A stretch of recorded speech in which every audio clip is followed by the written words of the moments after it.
in ASC classes by Sanjay sir. This is me Sanjay sir from ASC classes. आज हम लोग बात करेंगे 11th क्लास के लिए केमिस्ट्री लेसन पर, और इसमें जितने भी हमारे न्यू कॉमर्स हैं या न्यू हमारे स्टूडेंट्स हैं जो 10th पास करके 11th में आएंगे, उनके लिए मोस्टली ये फोकस करके वीडियो बनाया जा रहा है। तो आइए इस वीडियो में जुड़ें, इस चैनल से जुड़ें, और आप अगर चैनल पर नए जुड़ रहे हैं तो चैनल को देख करके आप इसको ज़रूर लाइक करें, शेयर करें, सब्सक्राइब करें और साथ ही साथ बेल आइकन को प्रेस कर दें, ताकि हर दिन आपको न्यू अपडेट जो भी हम दे रहे हैं चैनल से वो आपको कंटिन्यूअसली मिलता रहे।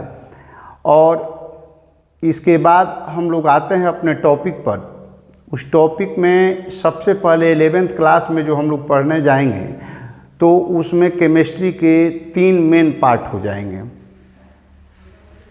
10th क्लास में आप पढ़े हैं तो 10th क्लास में उसका कोई पार्टीशन नहीं है, लेकिन यहाँ पर केमिस्ट्री के 3 पार्ट हो जाएंगे आपके फिजिकल केमिस्ट्री, इनऑर्गेनिक केमिस्ट्री और ऑर्गेनिक केमिस्ट्री। तो अब एक एक करके हम लोग देखेंगे, लेकिन और लेसन शुरू करने से पहले हमारे सिलेबस में, हमारे बुक में दिया हुआ है फर्स्ट में, और उसको जान लेना ज़रूरी है कि अगर आप स्टार्ट करते हैं केमिस्ट्री तो उसके कुछ बेसिक कॉन्सेप्ट की जानकारी आपको होनी चाहिए। इसमें से बहुत सारे कॉन्सेप्ट ऐसे हैं जो आप 9th क्लास में पढ़ चुके हैं, कुछ कॉन्सेप्ट ऐसे हैं जिनके बारे में थोड़ा सा 10th में पढ़े होंगे, और सबसे ज़्यादा इसमें जो कुछ बेसिक कॉन्सेप्ट हम लोग यूज करेंगे वहाँ पर देखिएगा कि वो आपके फिजिक्स 11th में और केमिस्ट्री 11th में कॉमन पार्ट्स हैं। जैसे कुछ यूनिट्स के बारे में बात करेंगे, मेजरमेंट के बारे में बात करेंगे, कोई डायमेंशनल बात करेंगे, सिग्निफिकेंट फिगर के बारे में बात करेंगे। तो ये सारी बातें आपको फिजिक्स में भी बेसिक याद रखनी है, वहाँ भी ज़रूरत पड़ेगी, और केमिस्ट्री में भी ज़रूरत पड़ेगी। तो आइए इस क्लास की शुरुआत हम लोग करते हैं। तो सबसे पहले केमिस्ट्री के बारे में एक सिंपल डिफिनीशन देते हैं कि केमिस्ट्री होता क्या है। जैसे फिजिक्स के बारे में आप जानते हैं कि physics is the study of nature and natural phenomena, in the same way chemistry is the study of matter and it's nature. कोई मैटर है और उस मैटर का पूरा वर्ल्ड आपको 2 ही चीज़ों से बना हुआ है, मैटर और एनर्जी। तो मैटर क्या है, उसका इंटरनल कंपोजिशन क्या है, वो किस तरीके से बना हुआ है, उसमें क्या क्या हो सकता है, क्या चेंज हो सकता है, ये सारी बातों की जानकारी हम लोग केमिस्ट्री के अंदर करते हैं।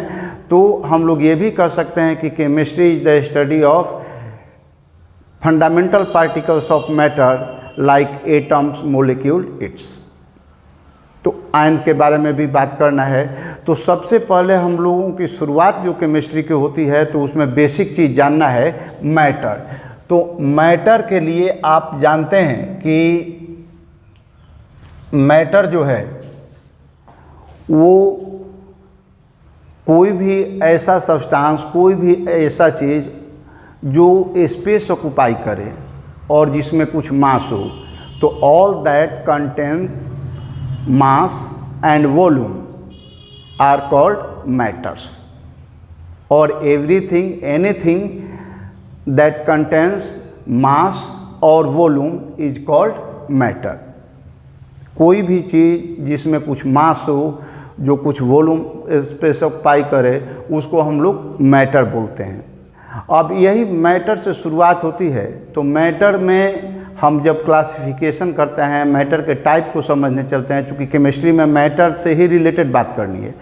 तो मैटर को जब हम फर्दर क्लासिफाइड करते हैं तो इसके प्रॉपर्टी के आधार पर हम लोग कर सकते हैं।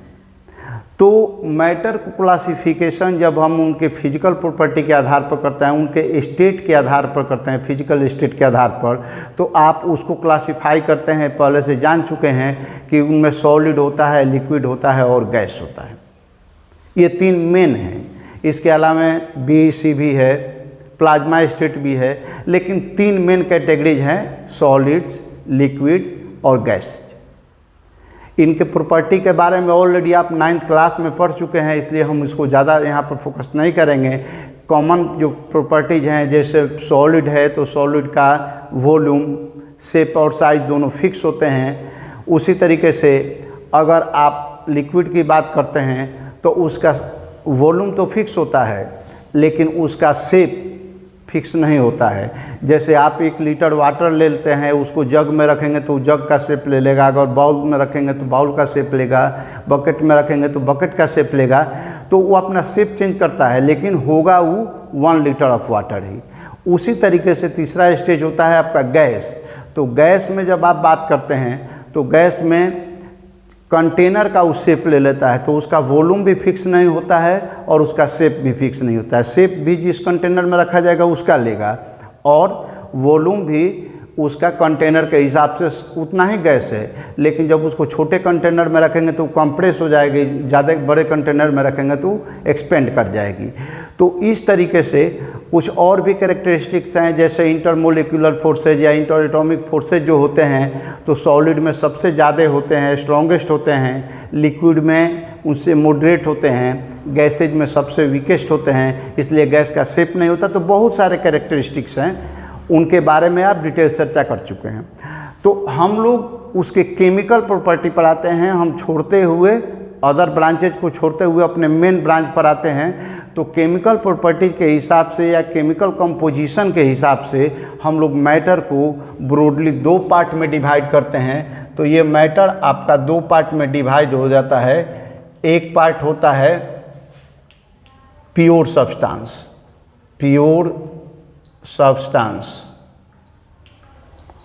और दूसरा होता है मिक्सचर।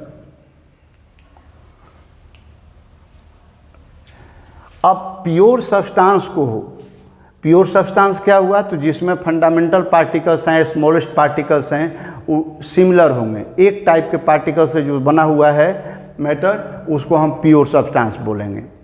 और जिसमें अलग अलग टाइप के पार्टिकल्स हैं, उनका डिस्ट्रीब्यूशन अलग अलग है, डिस्पर्सन अलग अलग है, कोई रेशियो फिक्स नहीं है, तो उसको हम लोग मिक्सचर बोलेंगे।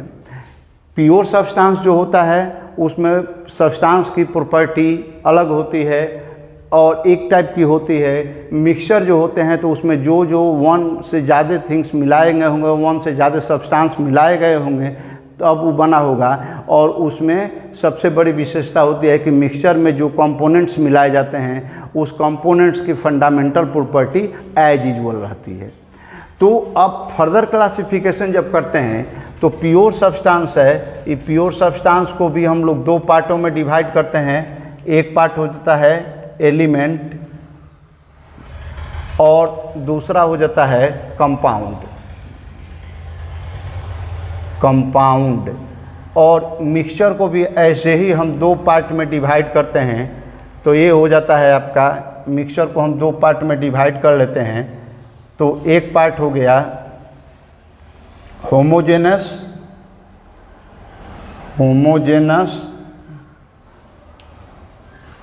मिक्सचर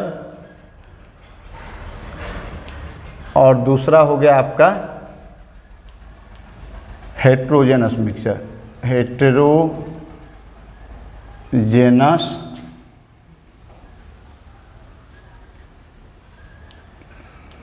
जेनस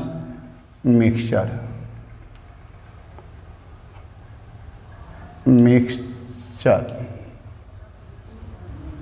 ये 2 हो गए। तो मिक्सचर के 2, होमोजेनस में क्या होगा कि मिक्सचर में जो पार्टिकल्स हैं वो यूनिफॉर्मली डिस्ट्रीब्यूटेड होंगे, चाहे जितने छोटे से छोटे लेवल पर जाएं। इसमें पार्टिकल्स का डिस्ट्रीब्यूशन जो होगा, कंपोनेंट्स के पार्टिकल्स का डिस्ट्रीब्यूशन वो होगा आपका यूनिफॉर्म। और हेट्रोजेनस में नॉन यूनिफॉर्म होगा, कहीं एक पार्टिकल की मात्रा ज़्यादा रहेगी, कहीं दूसरे पार्टिकल की मात्रा ज़्यादा रहेगी। तो ये हो गया आपका नॉन यूनिफॉर्म और ये हो गया यूनिफॉर्म डिस्ट्रीब्यूशन ऑफ पार्टिकल्स। अब जब एलिमेंट की बात करते हैं तो एलिमेंट में भी 2 क्लास हो जाता है मेन। एक क्लास हो जाता है इसका मेटल, दूसरा क्लास हो जाता है नॉन मेटल। इसके अलावा कुछ ऐसे भी सब्सटेंस हैं जिसमें दोनों की प्रॉपर्टी पाई जाती है, तो उसको हम लोग मेटलॉइड बोलते हैं। और आप ये 10th क्लास में भी अच्छी तरह से पढ़ चुके हैं। तो उसका बस एक समरी टाइप हम यहाँ तैयार करते हैं, ज़्यादा उस पर फोकस नहीं करना है। केवल रिवाइज कर लेना है। कंपाउंड जो होगा, ये कंपाउंड भी दो तरह का हो जाता है। इसमें एक को बोलते हैं इनऑर्गेनिक, ऑर्गेनिक, और दूसरा हो जाता है ऑर्गेनिक।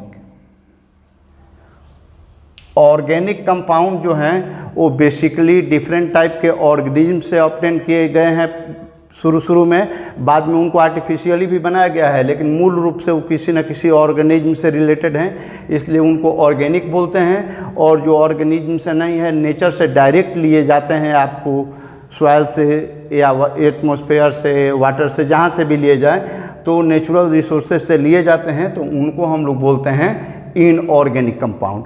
तो ये ध्यान रखना है कि एलिमेंट और कंपाउंड ये दोनों प्योर फॉर्म में है। इसमें भी पूछा जाता है कि which is the purest form of substance और मैटर, तो प्योरेस्ट फॉर्म आपका हो जाता है एलिमेंट। ये सबसे प्योर फॉर्म है, ये केवल एक टाइप के एलिमेंट्स। अब इसको डिफाइन कर लेते हैं, तो एलिमेंट क्या हुआ, तो ऐसा मैटर, ऐसा प्योर सब्सटेंस जो only one types of atom से बना हो, तो उसको हम लोग बोलेंगे एलिमेंट। उसी तरीके से जब टू और more than two types of atom के केमिकल कॉम्बिनेशन से कोई सब्सटेंस बना हो, तो उसको हम लोग बोलेंगे कंपाउंड। यहाँ पर मिक्सचर में भी टू और मोर सब्सटेंस होते हैं, कंपाउंड में भी टू और मोर सब्सटेंस होते हैं, लेकिन दोनों में डिफरेंस यही है कि जो कंपाउंड होंगे, तो कंपाउंड में जो सब्सटेंस मिले होंगे वो आपस में केमिकली कंबाइन किए होंगे, उनकी अपनी अपनी इंडिविजुअल जो प्रॉपर्टीज़ है वो ख़त्म हो चुकी होगी, न्यू प्रॉपर्टी बनी जनरेट हुई होगी। और मिक्सचर में जब आते हैं, तो मिक्सचर में आपकी न्यू प्रॉपर्टी नहीं रहती है, बल्कि उसमें जो कॉन्स्टिट्यूएंट्स मिलाए गए हैं, जो कंपोनेंट्स मिलाए गए हैं, उन कंपोनेंट्स की ही प्रॉपर्टी उसमें एग्जिस्ट करती है, वो चाहे उनका डिस्ट्रीब्यूशन होमोजेनस फॉर्म में हो, यानी यूनिफॉर्म हो, या नॉन यूनिफॉर्म हो। तो इस तरीके से मिक्सचर में कॉन्स्टिट्यूएंट पार्टिकल्स की प्रॉपर्टी होल्ड करती है, कंपाउंड में नहीं होल्ड करती है। इसमें रेशियो फिक्स होता है, इसमें रेशियो फिक्स नहीं होता है कंपोनेंट्स का। तो ये सारी बातें हैं जो आपको बेसिक नॉलेज के रूप में है मैटर से रिलेटेड। अब इसके बाद बात करते हैं कि कुछ और यूनिट्स और अदर नंबर्स के बारे में कि क्या यूज हमको करना है। तो अब यूनिट्स के बारे में हम लोग बात करते हैं। जैसे मैटर है, तो मैटर को मेजर करना पड़ता है। जब उसको हम मेजर करेंगे, तो मेजर करने के बाद उसका कुछ ना कुछ मेजर्ड वैल्यू आएगा, और मेजर्ड वैल्यू जो होता है उसको उसका मैग्नीट्यूड बोलते हैं। तो जब हम मैग्नीट्यूड लिखते हैं, तो किसी भी चीज़ का मैग्नीट्यूड जो लिखा जाता है वो बेसिकली मैग्नीट्यूड, ये क्या है, तो measured value, measured value of a measuring quantity, measuring quantity. कोई भी क्वांटिटी है उसको आपने मेजर किया, तो मेजर करने से जो वैल्यू मिला उसको हम लोग मैग्नीट्यूड बोलते हैं। और ये मैग्नीट्यूड कुछ भी होता है तो ये किससे बना होता है, तो मैग्नीट्यूड लिखते हैं तो n इंटू यू लिखते हैं। n यहाँ पर क्या हो गया, तो n हो गया हमारा न्यूमेरिकल वैल्यू, न्यूमेरिकल वैल्यू, और u क्या हो गया, तो u कोई ना कोई यूनिट हो गया। तो जब भी किसी चीज़ की, किसी तरह की क्वांटिटी की बात करते हैं, तो उस क्वांटिटी को करेक्ट एक्सप्लेनेशन के लिए हमको कुछ न्यूमेरिकल वैल्यू देना पड़ता है और कुछ उसका यूनिट लगाना पड़ता है। जैसे मान लीजिए कि आप दुकान से जाते हैं और आपको कहा जाए कि 2 शुगर खरीद करके लाइए, तो 2 शुगर खरीदने के लिए कहा जाए, 2 शुगर खरीदने के लिए कहा जाए, तो आपको ये स्पष्ट नहीं हुआ कि वो 2 ग्राम कहा गया है, कि 2 ग्रेन कहा गया है, कि 2 किलो कहा गया है, कि 2 बैग कहा गया है। उसी तरीके से अगर कहा जाए कि किलो शुगर खरीद करके लाइए, तो कितना किलो, अगर दुकानदार को आप जाकर के बोलेंगे कि किलो शुगर हमको दे दीजिए, तो वो नहीं समझ पाएगा कि आपको आधा किलो देना है, कि 1 किलो देना है, कि 5 किलो देना है। तो इसलिए आपका मैग्नीट्यूड वहाँ पर क्लियर नहीं है। लेकिन अगर उसी दुकान पर जाकर के आप बोलेंगे कि हमको 2 kg ऑफ शुगर दीजिए, 2 किलो चीनी दीजिए, तो आपको 2 kg ऑफ शुगर वो आराम से समझ जाएगा कि हमको 2 kg शुगर देना है। तो 2 kg शुगर का मतलब क्या वो समझेगा कि 1 kg शुगर जो है उसको 2 टाइम्स देना है,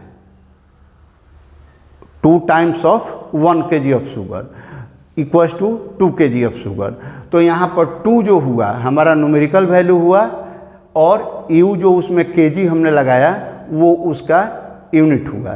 तो इस तरीके से हम कोई भी क्वांटिटी जब लेते हैं तो उस क्वांटिटी के मैग्नीट्यूड में हमको कुछ नंबर भी देना पड़ता है और कुछ यूनिट भी देना पड़ता है। यूनिट क्या चीज़ होती है, तो जिस क्वांटिटी को हम मेजर कर रहे हैं उसी क्वांटिटी का एक स्टैंडर्ड वैल्यू जो लिया जाता है वो कंपेरेबल होता है, उससे हम कंपैरिजन कर सकते हैं अदर वैल्यू को। तो उस कंपेरेबल वैल्यू को जो एक स्टैंडर्ड रूप में लिया गया है उसको हम लोग यूनिट बोलते हैं।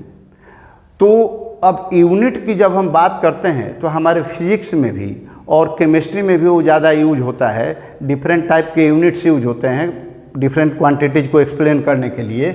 तो उस यूनिट्स में अभी जो सिस्टम चल रहा है, बहुत पहले लोग उसको लेंथ, मास और टाइम को ही यूनिट मानते थे बेसिक रूप में, कि लेंथ, मास और टाइम ये मेन क्वांटिटीज़ हैं, मेन फिजिकल क्वांटिटीज़ हैं और इनके मेजरमेंट के लिए यूनिट यूज करते थे। लेंथ के लिए अपना अलग अलग, कभी सेंटीमीटर, कभी मीटर, कभी फुट, अपना डिफरेंट टाइप। उसी तरीके से मास के लिए लेते थे किलोग्राम, ग्राम, पाउंड। उस तरीके से टाइम के लिए सेकंड, मिनट और अपना डिफरेंट टाइप के लोग लेते थे। लेकिन अभी जो पूरे वर्ल्ड वाइड यूनिट के रूप में हम लोग यूज करते हैं वो बेसिकली हमारा एसआई सिस्टम ऑफ यूनिट होता है। इसके पहले जो सिस्टम चलते थे यूनिट सिस्टम, तो उस यूनिट सिस्टम में एक होता था हमारा एफपीएस सिस्टम, एफपीएस सिस्टम। तो एफपीएस सिस्टम क्या होता था, इसमें एफ का मतलब होता है फुट, एफ मतलब फुट हुआ, और ये जो हुआ ये पी का मतलब होता है पाउंड, और एस का मतलब होता था सेकंड। तो पहले के लोग लेंथ, मास और टाइम को ही बेसिक मानते थे और वो ये समझते थे कि अदर जितने भी क्वांटिटीज होती हैं तो इन्हीं में किसी से किसी को मल्टीप्लाई करने पर, किसी से किसी को डिवाइड करने पर, ऐड करने पर, सब्ट्रैक्ट करने पर हमको क्वांटिटी मिलती हैं। और उसलिए इसमें आपको लेंथ मेजर करने के लिए फुट का इस्तेमाल करते थे, मास मेजर करने के लिए पाउंड का इस्तेमाल करते थे, टाइम मेजर करने के लिए सेकंड का इस्तेमाल करते थे। और इस सिस्टम को हम लोग कंबाइंडली कहते थे एफपीएस सिस्टम। ये बेसिकली ब्रिटिश सिस्टम भी कहा जाता है क्योंकि सबसे पहले इसकी शुरुआत ब्रिटिश में हुई।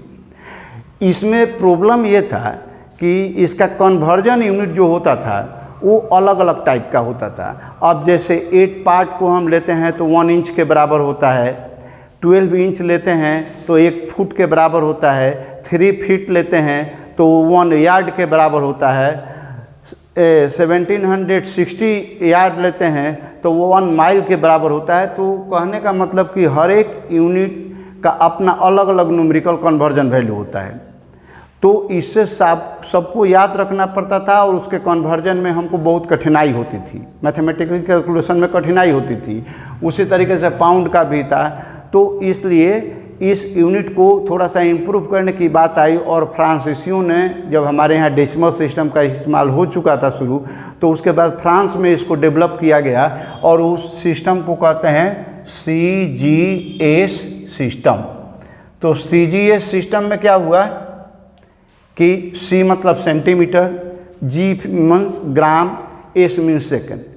तो जिस यूनिट सिस्टम में हम लेंथ को सेंटीमीटर में, मास को ग्राम में, टाइम को सेकंड में मेजर करते हैं, उस सिस्टम को हम लोग सीजीएस सिस्टम कहते हैं। और इसकी शुरुआत फ्रांस में हुई थी, इसलिए इसको फ्रांसीसी सिस्टम भी बोलते हैं। अब इसमें क्या प्रॉब्लम होता था कि जब सेंटीमीटर वगैरह में जब हम मेजर करते थे, ग्राम में मेजर करते थे, तो ये क्वांटिटी कम बताती थी। और जब हम लोग ब्रॉड लेवल पर इस्तेमाल करते थे तो उसमें क्वांटिटी का न्यूमेरिकल वैल्यू इस सिस्टम में ज़्यादा हो जाता था। अब जैसे किलोमीटर लेना है 10 किलोमीटर 5 किलोमीटर आपको लिखना है और किलोमीटर को सेंटीमीटर में बदलेंगे तो बहुत ज़्यादा बड़ी संख्या हो जाएगी। आपको 5 क्विंटल लिखना है तो 5 क्विंटल को ग्राम में लिखेंगे तो बहुत बड़ी संख्या हो जाएगी, वहाँ फिर न्यूमेरिकल प्रॉब्लम आने लगा। तो इससे एफपीएस सिस्टम से इजी तो था, लेकिन बल्क ऑफ मटेरियल के लिए ये हमारे लिए थोड़ा सा अनप्रैक्टिकल महसूस होने लगा। तो फ्रांसीसी सिस्टम में ही और डेवलप करके उन्हीं लोगों के द्वारा एक और सिस्टम बनाया गया। वो सिस्टम था हमारा MKS सिस्टम। इसको मनोज कुमार सिंह सिस्टम मत बोलिएगा। तो MKS सिस्टम में क्या है कि जिस यूनिट सिस्टम में लेंथ को हम मीटर में, मास को किलोग्राम में और टाइम को सेकंड में मेजर करते हैं, उस यूनिट सिस्टम को हम लोग MKS सिस्टम कहते हैं। तीनों सिस्टम में पहला जो है लेंथ के लिए है, दूसरा जो है मास के लिए, तीसरा जो है सेकंड के लिए है। और आप देखते हैं कि तीनों सिस्टम में सेकंड जो है टाइम वो चेंज नहीं हुआ है, वो ज्यों का त्यों रहा है। 1960 में वर्ल्ड वाइड मीटिंग हुई और उसमें MKS सिस्टम को थोड़ा सा इम्प्रूव करने की बात आई, क्योंकि उस समय तक लोग ये मानने लगे कि सारे के सारे यूनिट लेंथ, मास और टाइम से ही रिलेटेड नहीं है, बल्कि कुछ ऐसे भी यूनिट हैं जो इन्हीं की तरह इंडिपेंडेंट या बेसिक रूप में एक्सेप्ट किए जाने चाहिए।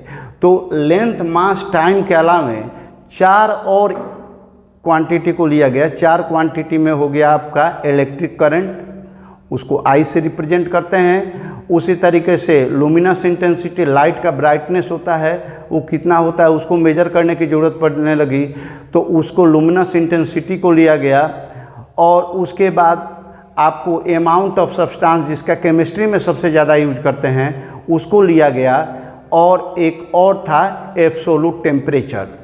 तो इनको भी हमको फंडामेंटल यूनिट के रूप में एक्सेप्ट करने की ज़रूरत पड़ी। तो इस तरीके से फंडामेंटल यूनिट के रूप में आजकल हम लोग जो पढ़ते हैं वो 7 हैं।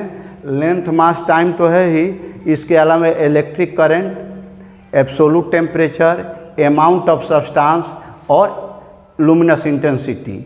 अब ये सातों जो हैं फंडामेंटल क्वांटिटीज, इनके 7 यूनिट माने गए हैं। तो लेंथ का यूनिट मीटर होता है, उसको स्मॉल m से आप डिनोट करते हैं। उसी तरीके से मास है तो मास का होता है स्टैंडर्ड यूनिट किलोग्राम, kg से डिनोट करते हैं स्मॉल लेटर में।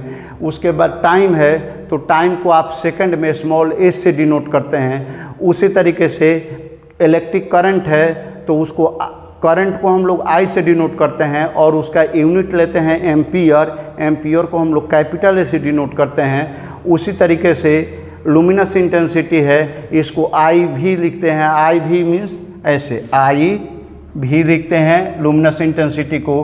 और इसका जो यूनिट होता है वो कैंडेला होता है और उसको CD से डिनोट करते हैं। उसी तरीके से आपका अमाउंट ऑफ सब्सटेंस, तो अमाउंट ऑफ सब्सटेंस जो होता है उसको हम लोग स्मॉल n से डिनोट करते हैं। और इसका वैल्यू जो यूनिट होता है, ये यूनिट होता है हमारा मोल। तो अमाउंट ऑफ सब्सटेंस को हम लोग मोल से डिनोट करते हैं। केमिस्ट्री में इसकी बहुत ज़्यादा ज़रूरत पड़ती है। इसके बाद आता है एब्सोल्यूट टेम्परेचर। तो एब्सोल्यूट टेम्परेचर को कैपिटल T से डिनोट करते हैं। और उसका जो SI यूनिट होता है, SI यूनिट हम लोग लेते हैं केल्विन, और केल्विन को कैपिटल K से डिनोट करते हैं। तो इस तरीके से 7 बेसिक यूनिट हैं, बेसिक क्वांटिटीज़ हैं, उनके बेसिक यूनिट हैं, आपके बुक में भी दिए गए हैं। हमने आपको डिस्कस भी किया। इसको आप वीडियो को रिप्ले करके देख सकते हैं या फिर बुक से याद कर सकते हैं। बहुत सारे लोगों को ये चीज़ बेसिकली याद भी होगा। अब ये डिफरेंट जो क्वांटिटीज़ हैं, इन्हीं क्वांटिटीज़ को हम लोग जब न्यूमेरिकल वैल्यू देते हैं तो हमारे इंडियन सिस्टम में या अब इंटरनेशनल सिस्टम में भी आ गया है कि किसी भी वैल्यू को साइंटिफिक नोटेशन के साथ लिखते हैं और उस साइंटिफिक नोटेशन में हम 10 के डिफरेंट पावर का यूज करते हैं। तो 10 के डिफरेंट पावर का जो यूज करते हैं वो हमारे लिए न्यूमेरिकल प्रीफिक्स के नाम से जाने जाते हैं। तो कुछ न्यूमेरिकल प्रीफिक्स की हम लोग बात कर लेते हैं और न्यूमेरिकल प्रीफिक्स को हम देख लेते हैं। तो आइए देखते हैं न्यूमेरिकल प्रीफिक्स को। अब न्यूमेरिकल प्रीफिक्स में आपको याद रखना होगा कि जैसे 10 टू द पावर -24 हो तो इसको ऑक्टो बोलते हैं, इसका सिंबल होता है स्मॉल y। 10⁻21 का जेप्टो, इसका स्मॉल z, 10⁻18 का A2 स्मॉल a, 10⁻15 का फेमटो स्मॉल a, 10⁻12 का पीको स्मॉल p, 10⁻9 का नैनो स्मॉल n, 10⁻6 का माइक्रो म्यू से लिखते हैं, 10⁻9 को -3 को मिली लिखते हैं स्मॉल m से, 10⁻2 को सेंटी लिखते हैं स्मॉल c से, 10⁻1 को डेसी लिखते हैं स्मॉल d से।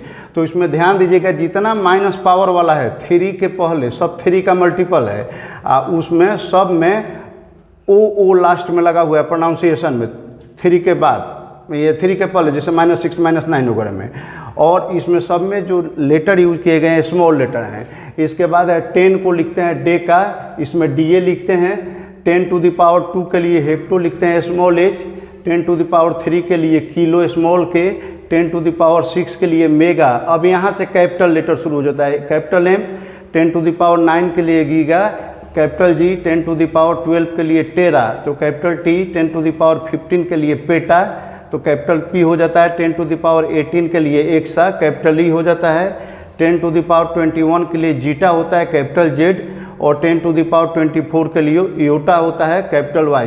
तो इतने प्रीफिक्स याद रखिएगा, डिफरेंट टाइप के कैलकुलेशन में इसकी ज़रूरत पड़ती है।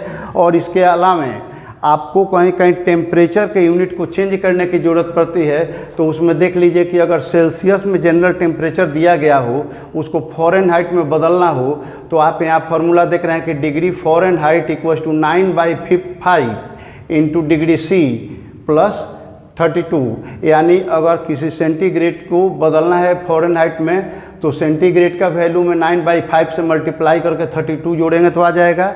F मालूम हो तो C निकाल सकते हैं, C मालूम हो तो F निकाल सकते हैं इस फार्मूला से। उसी तरीके से एब्सोल्यूट टेम्परेचर के लिए हम लोग केल्विन का इस्तेमाल करते हैं, तो जनरली आपको सेंटीग्रेड दिया रहता है या सेल्सियस, तो सेल्सियस या सेंटीग्रेड के वैल्यू में 273.15 अगर ऐड करते हैं तो आपको केल्विन का वैल्यू मिलता है, और इसको अप्रॉक्सीमेटली 0.15 को छोड़ देते हैं कैलकुलेशन में इजी के लिए, तो अप्रॉक्सीमेटली 273 भी ऐड करके आप लोगों को बहुत जगह मिलेगा कैलकुलेशन में बनाने के लिए।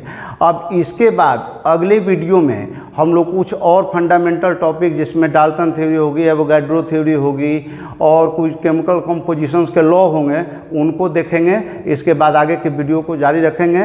आप वीडियो से बने रहिए, चैनल से जुड़े रहिए, चैनल को लाइक कीजिए, सब्सक्राइब कीजिए, और वीडियो को बार बार देख करके और ई बुक को डाउनलोड करके, चूँकि अभी लॉकडाउन के कंडीशन में आपके पास बुक हो सकता है कि नहीं अवेलेबल हो, तो CBSE का ई बुक डाउन करके अपने स्टडी को कंटिन्यू रखिए। Thank you, best of luck.